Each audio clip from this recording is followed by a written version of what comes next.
Hello, everyone, and welcome to Ellyn with a Y Goes Live.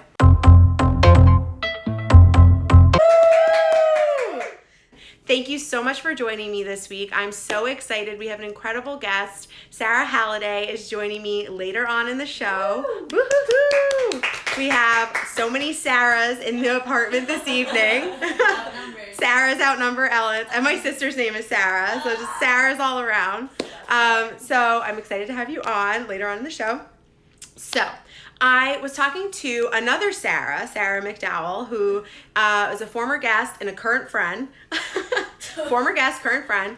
I was talking to Sarah McDowell, and we were talking about like the show and creating and doing things with intention, and she was talking about, she was very sweet and very flattering, but she was talking a little bit about how I like sign off the show and I do it with intention, and I talk about spreading joy and laughter. She was saying, she's like, you do it at the end, what if you did it at the beginning? Like, make sure that everyone knows that that's what this is about. And it really had me thinking, and I was like, why do I save that moment for the end when we can really set the intention, sit here, watch the show, and know that like my full intention is to bring laughter and to bring joy, because I think that we could all really use a lot more of that, and everything's really heavy and the world's really intense, and sometimes you just don't feel that great. Like, I didn't feel that great today, but I remembered I have my show and I was excited to see my friend Sarah, and I'm excited to do the show, and I know it always makes me feel better. So I want to be able to spread that to others and to give you that sense of someone out here cares and wants to spread joy and spread some laughter. So that's what this show is about. If you catch yourself smiling while you're watching this show, that's exactly what should be happening. And if you're not, don't tell me. No, I'm just kidding. So with that being said, we're going to dive right in. And you know, I try not to be too much of a gossip fiend for the show, but if you can believe it, it's been 10 months since the Jordyn Woods, Tristan Thompson, Khloe Kardashian, Kylie Jenner drama. 10 months. That started at the very beginning of this show. I cannot believe it's been 10 months. What came out today was a follow-up to the Jordyn Woods interview on Jada Pinkett Smith's Red Table Talk. So when Jordyn first went on Red Table after the whole scandal broke, she went on, talked to Jada. Jada's a family friend. Jordyn tried to clear her name. During that interview, Jada revealed that they had a polygraph test that Jordyn requested. Apparently he asked, like, have you had sex with Tristan Thompson? So this is in the Red Table Talk Ask Me Anything that's on Facebook. I just can't believe it's been 10 months that this has been like in the ether. I've talked about this in the very beginning. Like, I think when girlfriends, especially best girlfriends, fall out, that's something that you're not prepared for. You grow up learning, like, you know, sometimes like relationships end like with boyfriends or whatever, but when it comes to like your best girlfriends, that's not something that you ever expect. So while everyone's really, really upset for Khloe and this whole situation, I think we all like look to Kylie, and it's like, it is really hard to get over a best friendship ending. So just remember that. And if that's something that you're going through right now, it will get better, but it's really, really hard. I speak from personal experience, and it's like not something that you ever would have expected to have happen. That is the hot topic, if you will, for this evening. Moving into what to watch. I don't often talk about movies, but I watched a really great movie this past weekend with my parents, and you can call me a company girl because it was produced by Vice. But The Report with Adam Driver and Annette Bening was really good. It's on Prime Video, and Annette Bening just got nominated for a Golden Globe for it. It was really good. Like, it was shot really well. It was done, like, it was produced, like the timeline, because I think sometimes those kinds of things, like if you watched Vice or The Big Short, how they kind of would pause it and give you like an explainer of what does this mean and what's the implication of this storyline. The Report didn't need that, and they did a really good job of making sure you understood the context of what was happening and then what was being written about in this like legal report. Essentially, it talks about the torturing that was going on after 9/11 and on the black sites. Fascinating. Definitely watch The Report. I can not recommend it more. That means I'm moving into my food for thought segment of the show. So when I was a kid, I used to come home from school and then, you know, start homework or whatever, get ready for dinner. And my dad would come home from work around like 6:30. And we used to get into these like debates about how I would say that school was harder than having a job. And if you, Yes, I just said that. And I was thinking about that the other day while I was at my job. And I think I would like to formally, 20 years later, amend my statement. And not quite take it back, because I still think I'm a little bit right. I think that it's tricky. So I'm like, I was young, I was in school, high school, even in college. The idea of going to school, kind of being talked at, if you will, all day long, and then you get home and you have to do more work. You have papers that are due. And the crazy thing is that you're so young that your like time management your skills aren't fully developed yet. So like trying to know when you should write your paper, or like how long it's going to take you to finish that like book report as you're learning time management skills. Or you're just a procrastinator.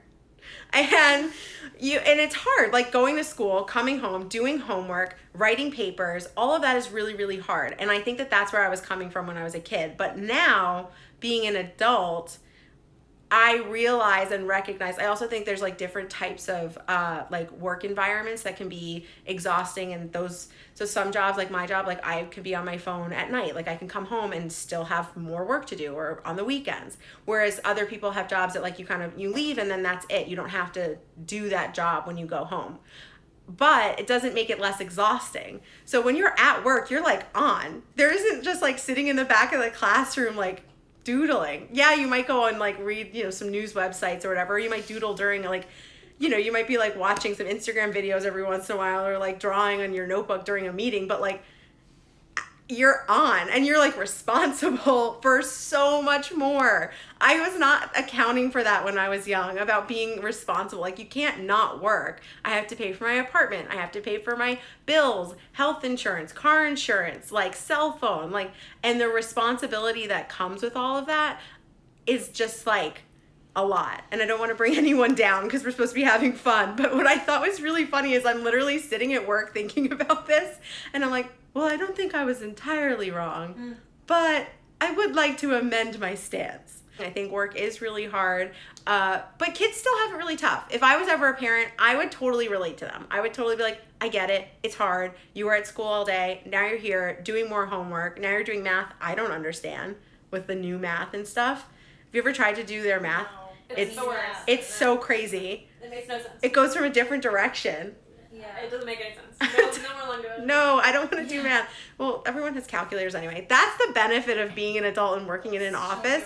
It's like, I will say, second amendment is that all the things are like, oh, when am I ever going to use this? Like, da-da-da-da. Like, there is some validity to certain things. But I think what they're teaching you is just like to learn. Sometimes it's not necessarily always like what you're learning. It's just like the act of learning and being open and receptive to hearing and absorbing new information. Because I'm telling you, there are things I'm like, also I'm getting older and I just don't remember high school and grade school that well. So work is tough and school is tough. And again, that's why we do these kinds of shows, to spread joy and spread laughter. And let's all just be grateful we don't have to do homework anymore. And if you do, God bless.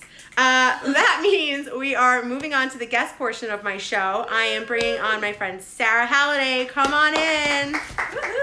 Hello, everyone. This is Sarah Halliday. You can find her on Instagram at Poor Uncomfortable Soles. SOLES, like the sole of your shoe. Very creative and very funny, which is appropriate for you and what you do. Can you just explain to everyone first how we know each other?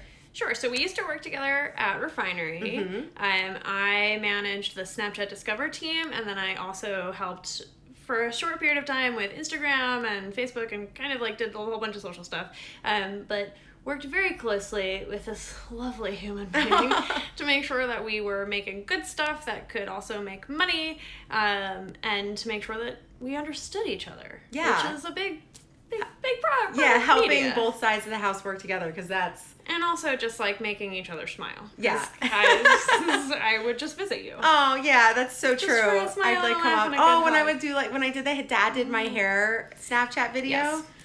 So you're at Thrillist now, which I know a lot of people are big fans of. I am. Yes. I am their current Director of Social Creative. That's my new title. I'm still learning. There you go. And that kind of means that I still oversee Snapchat there. So they have the Snapchat Discover channel. Subscribe.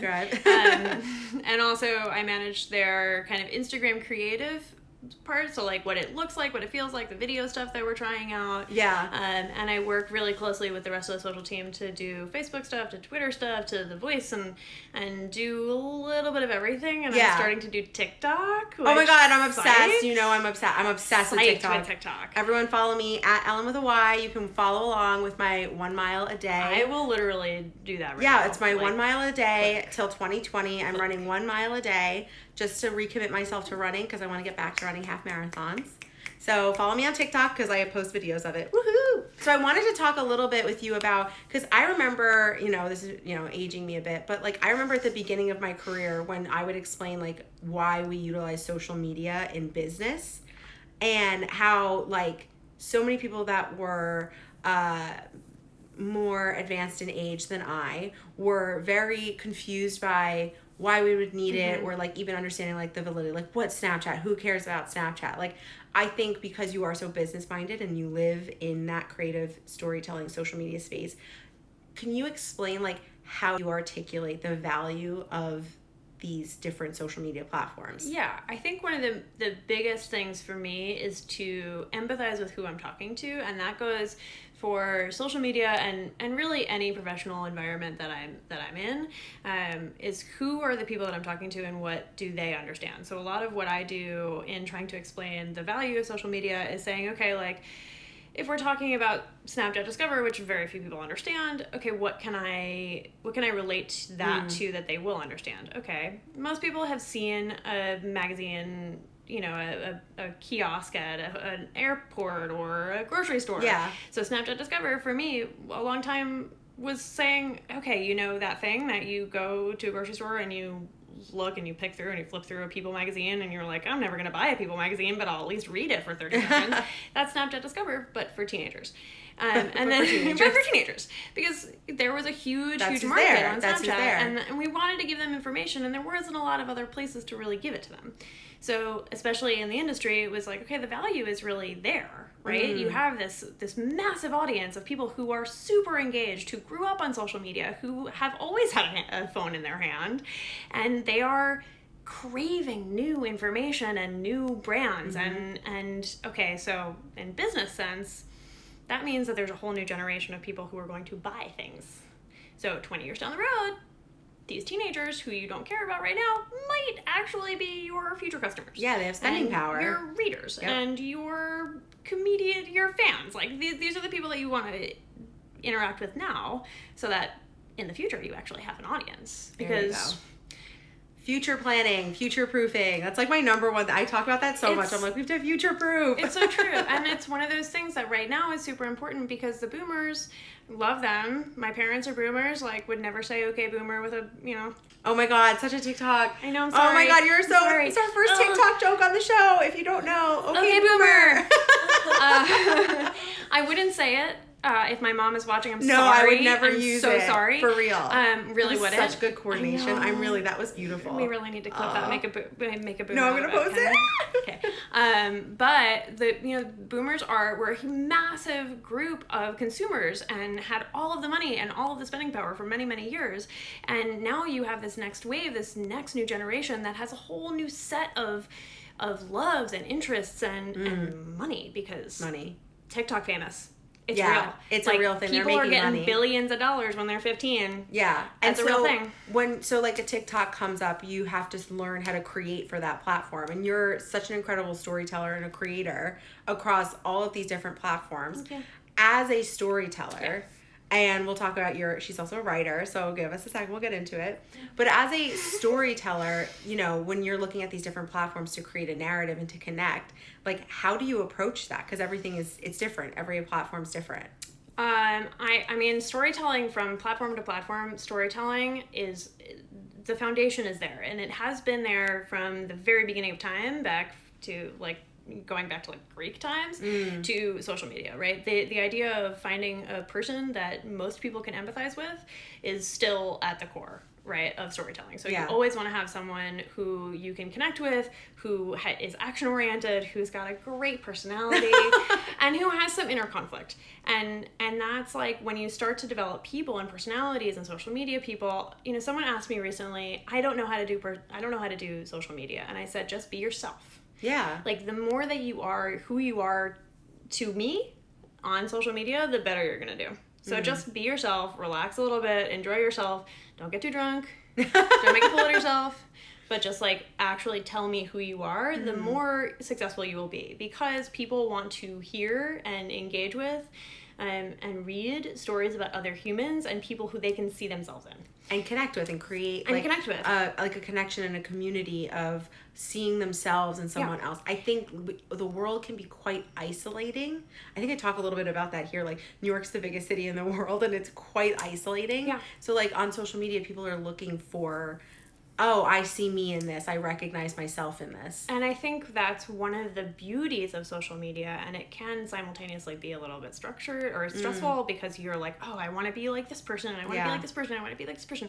And it's like, oh my God, there's so many people I want to be like, but really you just need to be yourself. But the beauty of social media is that you can actually see those people and you can understand what their lives really are when you start to dig in, and you can ask questions and engage with them and understand that, like, you know, a beautiful life might still have problems. Yeah, and flaws. And I think I find it really interesting. A lot of people feel the need to like take social media breaks or are really like emotionally impacted by what they see on social media. And I guess it's more of like a disclaimer for everyone, but I feel like you have to look at it for what it is. It's people are showing you not all of themselves. They're showing you they're showing you sometimes the best, and sometimes there's other accounts that show you the real and everything.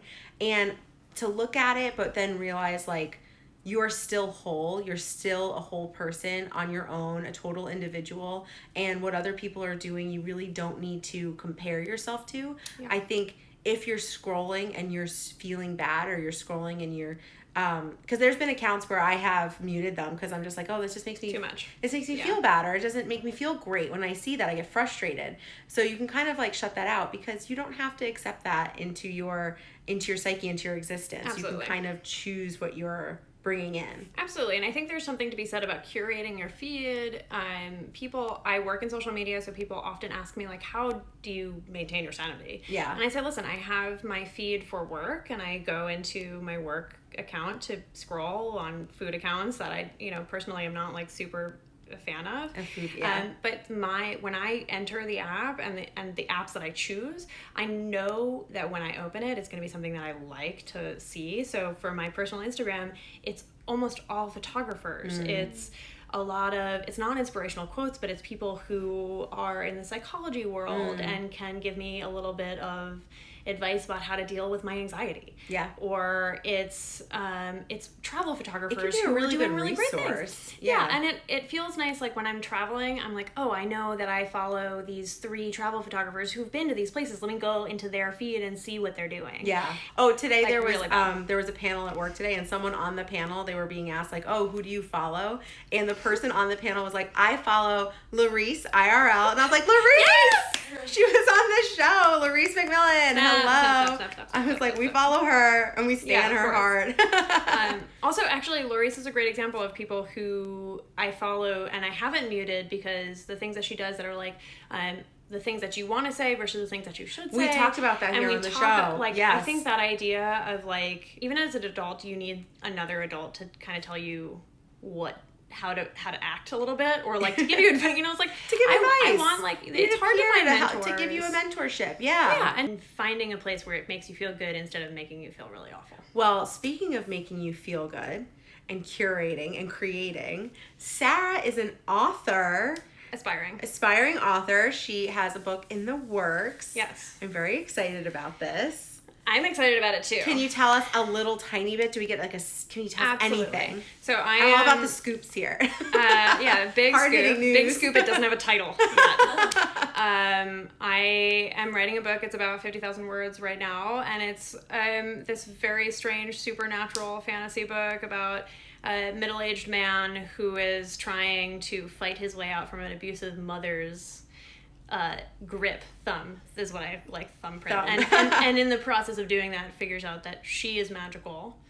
She's a witch, and that he also has powers. Yeah. And he's going to use those powers to overcome her. And then there's like this big twist, and there's this Gone Girl thing, and there's a second half of the book, and you're going to have to buy it. Read it to find out what happens. I was like, publish it on Wattpad. I was like, I want to read it now. No. I like a physical book. I like the smell of books. I'm the kind of person who like literally goes into a bookstore and opens a book and it's just like, yeah, because I need to know what it smells like. Well, so Sarah's a big book fan. Nothing. She walked in with a book today, which actually aligns very well with, and we don't have a ton of time, but aligns really well with your love and passion for Disney. So I wanted to give you a second because what the book is about is wild. Okay, so I'm reading this book. It's called The Lady of the Black Lagoon, and it's about Millicent Patrick. It is about the woman who designed the creature from the Black Lagoon. I'm also a massive film nerd, not as much as a lot of other people, but I'm like old school. Fantasia? And Fantasia. Fantasia. Yeah, so Millicent was one of the first 3 female animators at Disney. So snap to her. Yes. This is in the 40s, and she was one of the first people. She was one of the animators for Fantasia and actually helped design the watercolor animation, which was never seen before and has not since been seen on film, which is absolutely incredible. Rewatch that and be like, a woman designed that. Also, you know the really scary monster at the end of Fantasia? Mm-hmm. She drew that. Oh my God, I love it. I love that you like Disney so much that you like know this like inner detail because it makes it more tangible and more sticky to me because now I want to read the book. So you should read the book. I'll give it to you after. Yes.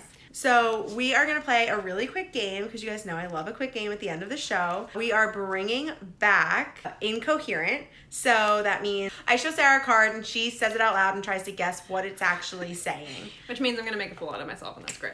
So you can say that. Her festival. Festival. I would say that more like lie, yeah. Lie. But with a V. Liar. Liar. No, it's a V. Shut up. I'm showing everyone. There we go. This is me being ridiculous. Okay. Fire? Mm-hmm. Fire Festival! Yes! Oh my God, that was so fast. That is impressive. I watched both documentaries, FYI. Oh, same. So good. So good. I think I like the Hulu one. Yeah. Well, because the one on Netflix. The one on Netflix was produced by the guys who were a part of. Literally, Okay, ready? Here we go. One more. Here we go. Full high yank solo. It's gotta be. You got it. Say it again. Full high yank solo. Do you hear it, Sarah? The other Sarah, my roommate. Fly yank solo. What is it? Shit. Full high yank solo. It's gotta be solo. Close. Yeah, you're close. Solo. Okay, you're close. So you can tell me if you want a hint. I want a hint. And if everyone can comment along if you're hearing it. Wait, say it one more time. Oh, flying solo. There you go. Thank you, Alex. She's like, it's flying solo. Wow. Sorry. Wait, we'll do one more. It's very trendy. Okay, this is the card. Kombucha. That was so fast. You're the best one I've had on this. I like puns. There you go. Should I buy this for Christmas? Is this something that I should like bring with me to my family? This is a great gift for everyone. This is Ellyn's gifts. People who were watching this that were my friends. Incoherent. I want to say thank you to this Sarah for being on the show. Thank you to this Sarah for being my forever guest. One of the best roommates I've ever had. I love you. This is Sarah's last official show being in this apartment. Sarah is flying the coop. See you next week. So I want to say thank you so much for being a part of this and supporting this long. And I know you'll be around. I know you're not going to leave and be gone forever. Stay open. Yeah, the seat's for you. That seat is for you for sure. I'll still be here, still doing Ellyn with a Y. We will be back next week with a very special guest flying in from the West Coast. Who could it be? I'll leave you with a cliffhanger. Thank you for watching. I hope this brought you joy, and I hope you got to laugh. And if you did, spread it. Thanks for watching. I'll see you next week. Bye. Hi everyone, thanks for watching. To subscribe to my channel, click here. And to watch more videos, click here. Be sure to like, comment, and hit the bell so you get notified every time I upload a video. Can you sit down, choosing happy?